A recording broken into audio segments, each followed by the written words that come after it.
La vascularisation du cœur. Certaines des artères du cœur ci-dessous convergent vers la croix de Sion, croix de Haas. Lesquelles? A. Artère interventriculaire postérieure. B. Artère coronaire droite. C. Artère interatriale. D. Artère interventriculaire sétales antérieures.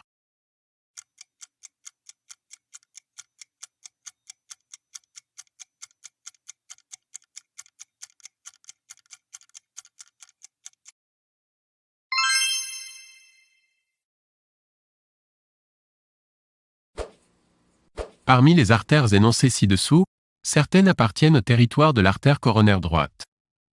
Laquelle ou lesquelles? A. Artère rétroventriculaire gauche, de Mouchet. B. Artère interventriculaire sétales antérieures. C. Artère atriale droite antérieure.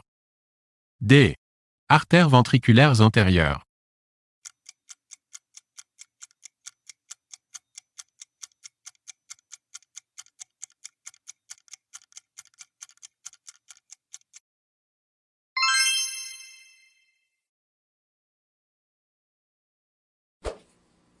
L'artère coronaire droite présente certains des caractères suivants. Lequel ou lesquels? A. Elle naît de l'aorte descendante. B. Elle glisse entre l'artère pulmonaire et l'auricule droite. C. Elle irrigue les 2/3 antérieurs du septum interventriculaire. D. Il irrigue le nœud atrioventriculaire, d'Aschoff-Tawara.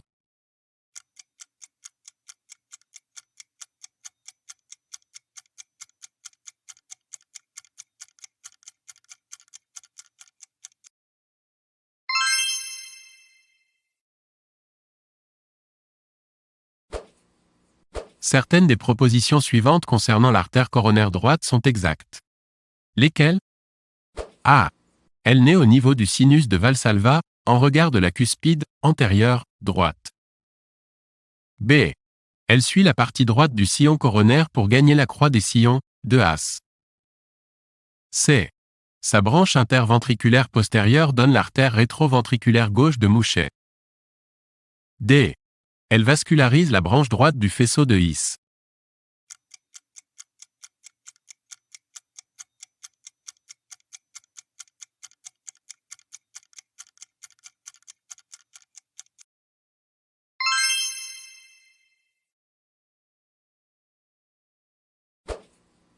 Certaines des propositions suivantes concernant l'artère coronaire droite sont exactes. Lesquelles? A. Elle naît du sinus de Valsalva en regard de la valvule sigmoïde postérieure. B. Elle est vascularisée en fin de diastole. C. À son origine, elle a un diamètre de 4 à 4,5 mm. D.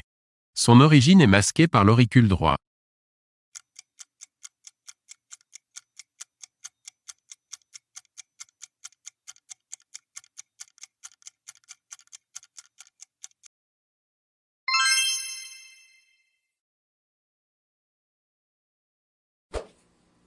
L'artère coronaire droite, ou ses branches, donne naissance à certaines des branches collatérales suivantes. Laquelle ou lesquelles? A. Artère rétroventriculaire gauche de Mouchet. B.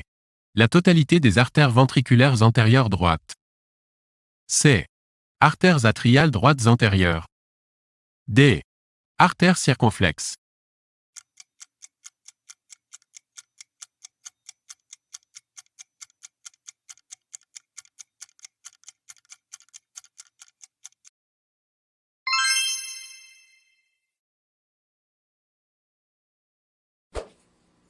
Parmi les régions cardiaques ci-dessous, lesquelles appartiennent au territoire de l'artère coronaire droite?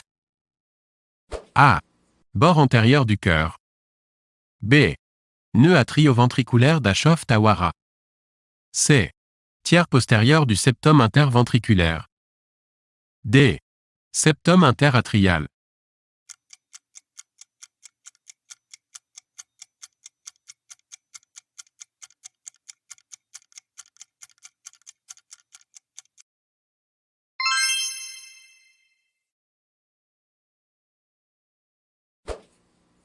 Certains des éléments suivants appartiennent au territoire de l'artère coronaire gauche.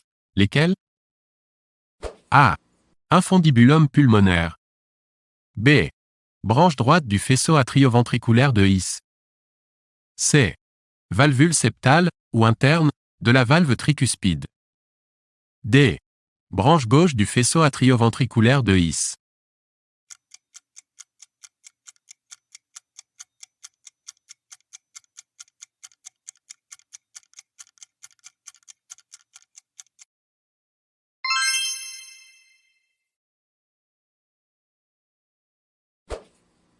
Parmi les artères vascularisant les ventricules du cœur, quelles sont celles qui naissent de l'artère circonflexe ou rameau circonflexe de l'artère coronaire gauche?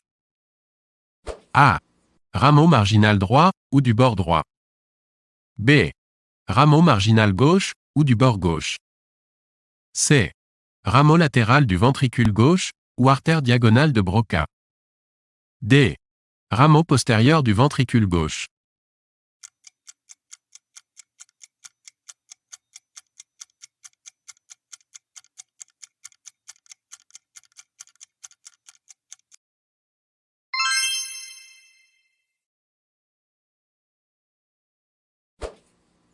Parmi les propositions suivantes concernant le territoire de l'artère coronaire gauche, certaines sont exactes. Laquelle ou lesquelles? A. La totalité du septum interatrial. B. La totalité du septum interventriculaire. C. La branche gauche du faisceau atrioventriculaire de His. D. La branche droite du faisceau atrioventriculaire de His.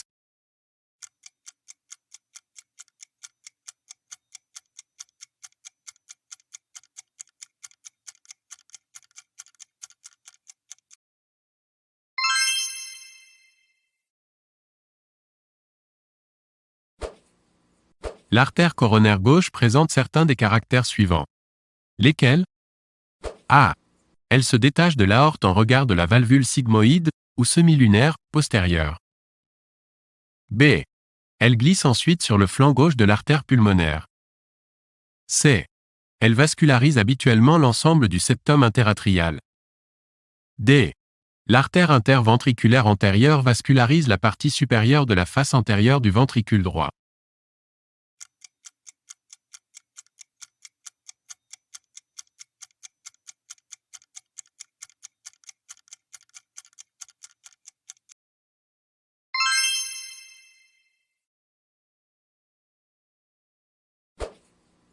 L'artère coronaire gauche présente certains des caractères suivants. Lequel ou lesquels? A. Elle se détache de l'aorte en regard de la valvule sigmoïde, ou semi-lunaire, postérieure. B. Elle rejoint ensuite la face postérieure de l'artère pulmonaire. C. L'artère interventriculaire antérieure ne vascularise que le tiers antérieur du septum interventriculaire. D. L'artère circonflexe se termine à la face diaphragmatique du ventricule gauche sans atteindre habituellement le sillon interventriculaire postérieur.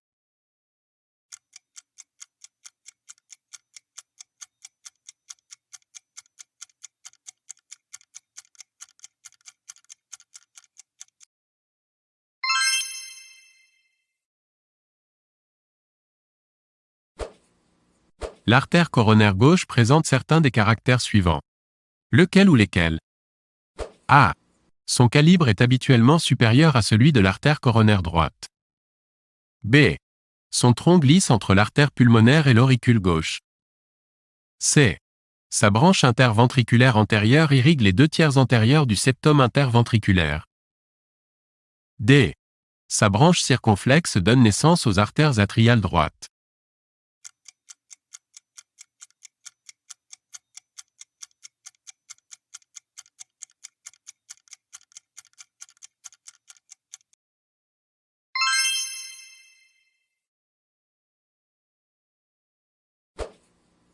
Certaines des propositions suivantes concernant l'artère coronaire gauche sont exactes. Laquelle ou lesquelles? A. L'artère coronaire gauche vascularise le tiers postérieur du septum interventriculaire. B. Elle vascularise la totalité du septum interatrial. C. Elle vascularise les 2 branches du faisceau atrioventriculaire de His. D. Elle vascularise la face antérieure du ventricule droit et la partie droite de l'infundibulum pulmonaire.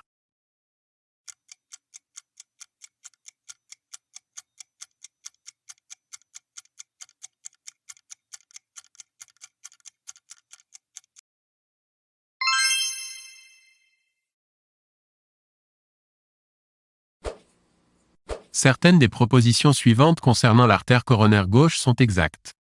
Lesquelles? A. Elle passe entre le tronc pulmonaire et l'auricule gauche. B. L'artère interventriculaire antérieure n'atteint pas l'apex du cœur. C. Elle peut s'anastomoser à la face inférieure du cœur avec l'artère interventriculaire postérieure, branche de l'artère coronaire droite. D. L'artère circonflexe n'atteint habituellement pas la croix des sillons.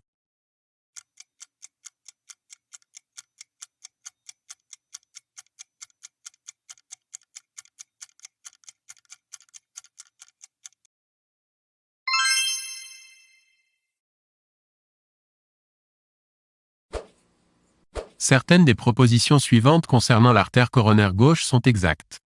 Lesquelles? A. Elle naît du sinus de Valsalva en regard de la valvule semi-lunaire, sigmoïde, antérieure gauche. B. Elle passe entre le tronc artériel pulmonaire et l'auricule gauche. C. Elle vascularise les 2/3 antérieurs du septum interventriculaire. D. Elle peut participer à la vascularisation du septum interatrial.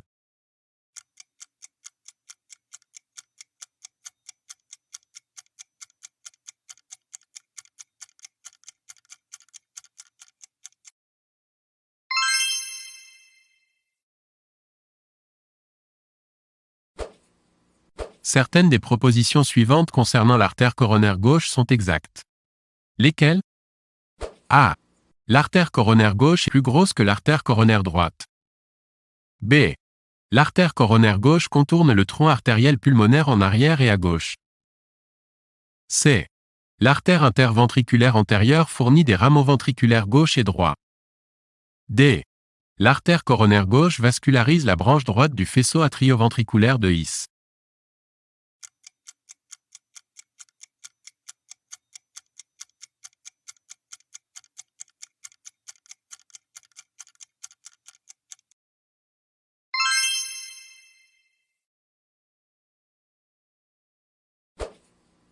Certains de ces éléments sont des branches de l'artère coronaire gauche. Lesquelles? A. L'artère du nœud atrioventriculaire. B. Les artères cétales, ou interventriculaires, antérieures. C. L'artère graisseuse gauche de Vieux-Sens, ou infundibulaire gauche. D. L'artère graisseuse droite de Vieux-Sens, ou infundibulaire droite.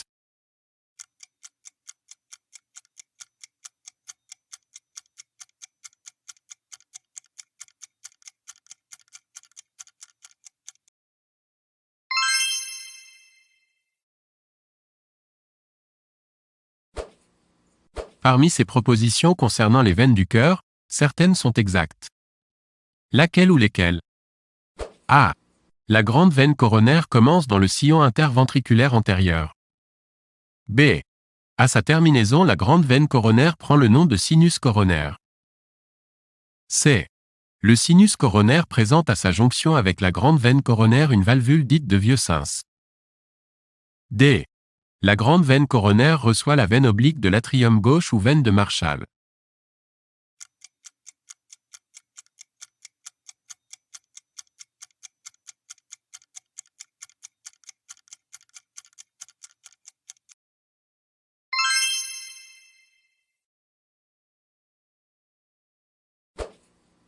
Le sinus coronaire du cœur présente certains des caractères suivants. Lesquels? A. Il dérive embryologiquement de la veine cave supérieure. B. Il se termine à la face postérieure de l'atrium gauche. C. Son orifice est bordé par une valvule, la valvule de Tébézius. D. Il reçoit les veines superficielles du cœur.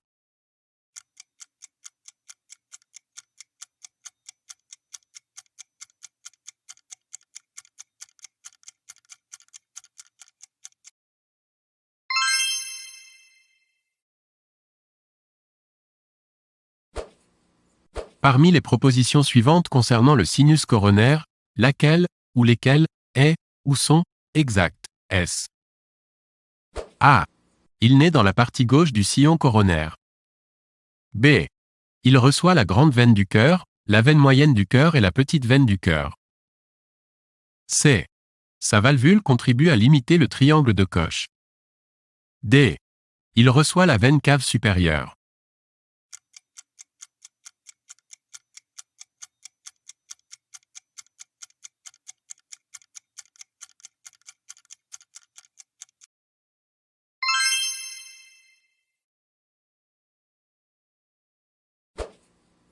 Parmi les propositions suivantes concernant la grande veine coronaire et le sinus coronaire, certaines sont exactes. Laquelle ou lesquelles? A. La grande veine coronaire chemine dans le sillon interventriculaire antérieur. Elle est d'abord située à gauche de l'artère, puis elle longe son bord droit. B. La grande veine coronaire chemine dans le sillon atrioventriculaire gauche. C. La grande veine coronaire se termine au voisinage de la face antérieure du cœur. D. À l'origine du sinus coronaire, on trouve la valvule de Tébézius.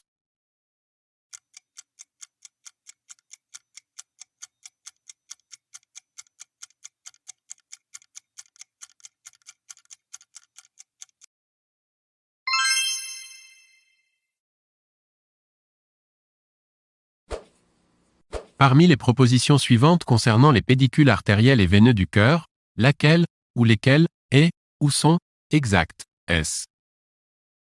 A. La partie ascendante de l'aorte sort du ventricule gauche. B. Le tronc pulmonaire sort du ventricule droit. C. La veine cave inférieure traverse le diaphragme à hauteur de la 9e vertèbre thoracique, TH9 ou D9. D. L'ostium de la veine cave supérieure est muni d'une valvule.